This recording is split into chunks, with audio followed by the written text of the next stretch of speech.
Salah satu bentuk keprofesionalan dalam bekerja adalah menjadi ASN yang dapat mengaktualisasikan nilai dasar nasionalisme yang terkandung dalam Pancasila.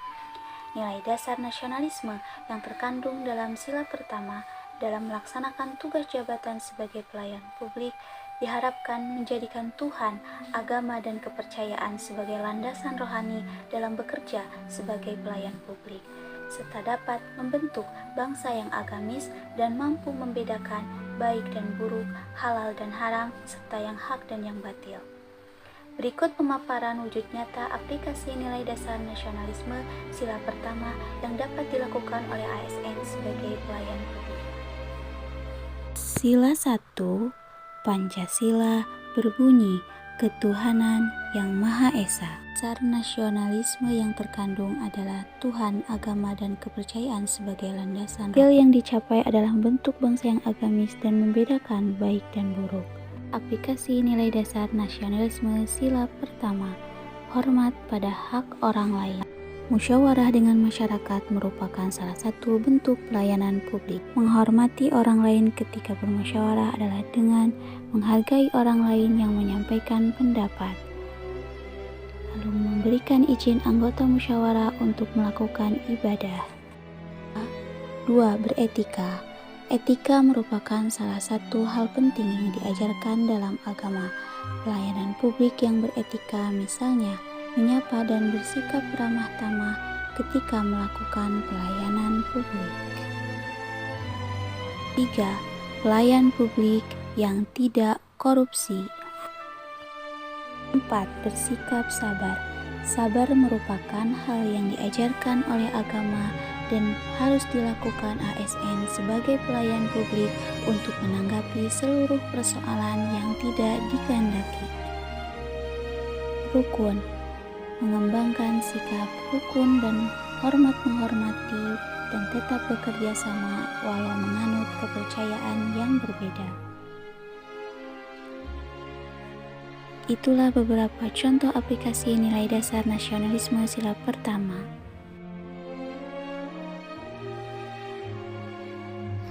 Sila kedua adalah kemanusiaan yang adil dan beradab. Sebagai jati diri bangsa, bangsa yang menghormati hak asasi manusia. Hasil yang dicapai berlaku adil dan menghormati hak asasi orang lain. Wujud nyata dalam perilaku kehidupan sehari-hari. Toleran, tidak zalim, sopan santun, dan saling tolong-menolong. Implementasi dalam kehidupan sehari-hari. Menghormati hak orang lain, bertindak adil tanpa memandang ras, suku, agama, dan status sosial, menghargai pendapat, berani mengakui kesalahan, memberi santunan kepada orang miskin, tidak membedakan derajat manusia, membantu korban bencana alam.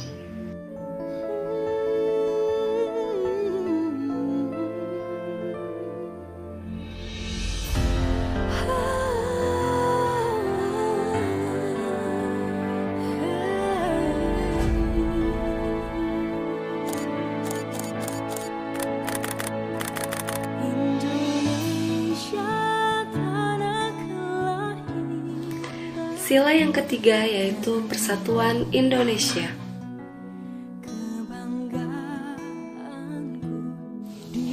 Yang menggambarkan jati diri bangsa sebagai bangsa yang cinta tanah air.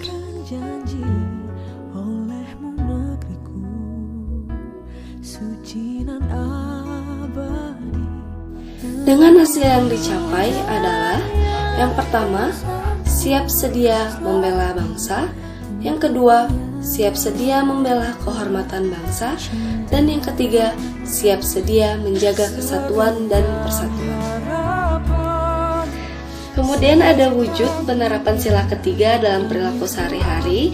Di antaranya ada rukun dan damai, menjaga keutuhan bangsa, gotong royong, dan menjunjung tinggi kehormatan bangsa dan negara.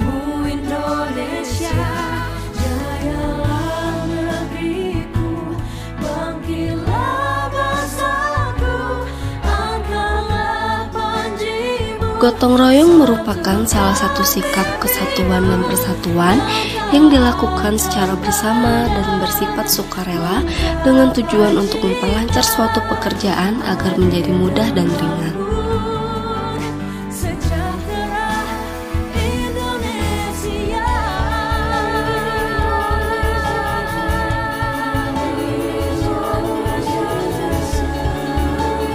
Setiap masyarakat berhak untuk mendapatkan pelayanan publik yang sama, tanpa membedakan suku, ras, budaya, dan agama.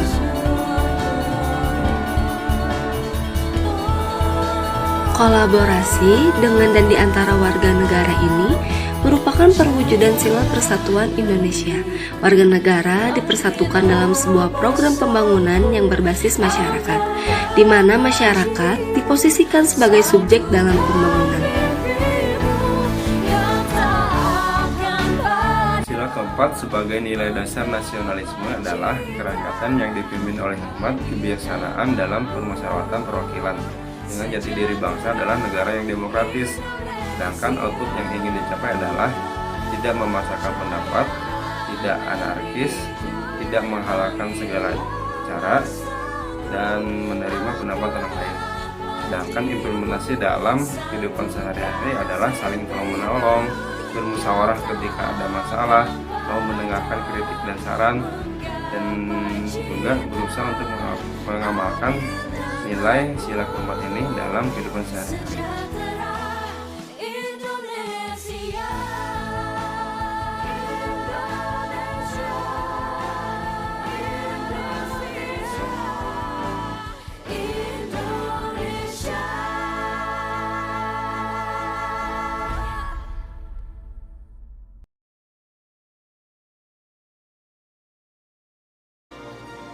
Sila yang kelima yaitu keadilan sosial bagi seluruh rakyat Indonesia. Sila yang kelima ini yaitu sila yang menggambarkan jati diri bangsa yang menjunjung tinggi kebersamaan.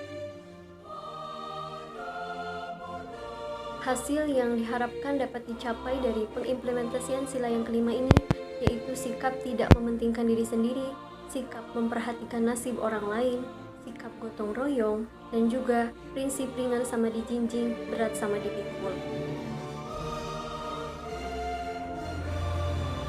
Adapun wujud nyata dalam perilaku sehari-hari yang terbentuk atas pengimplementasian sila yang kelima ini yaitu yang pertama, sikap tidak serakah, yang kedua, sikap tepat waktu, kemudian sikap mau bekerja keras, sikap saling membantu, dan sikap suka menabung dan investasi. Lalu bagaimana pengimplementasian nilai nasionalisme ini dalam dunia kerja sebagai pelayan publik? Yang pertama, sikap gotong royong membersihkan lingkungan. Gotong royong ini merupakan sikap yang timbul karena adanya rasa hormat untuk saling membantu agar segala pekerjaan menjadi terasa ringan dan mudah untuk diselesaikan. Yang kedua, sikap memberikan bantuan sosial. Hal ini merupakan implementasi dari adanya wujud nyata, sikap yang tidak serakah sebagai bentuk adanya rasa memperhatikan nasib orang lain demi terwujudnya keadilan sosial bagi seluruh rakyat Indonesia. Yang selanjutnya yaitu sikap menghadiri rapat atau pertemuan yang merupakan wujud sikap mau bekerja keras untuk memperoleh pelayanan yang tidak mementingkan diri sendiri dengan semaksimal mungkin untuk hadir pada setiap rapat atau pertemuan agar dihasilkannya kebijakan yang berorientasi sebagai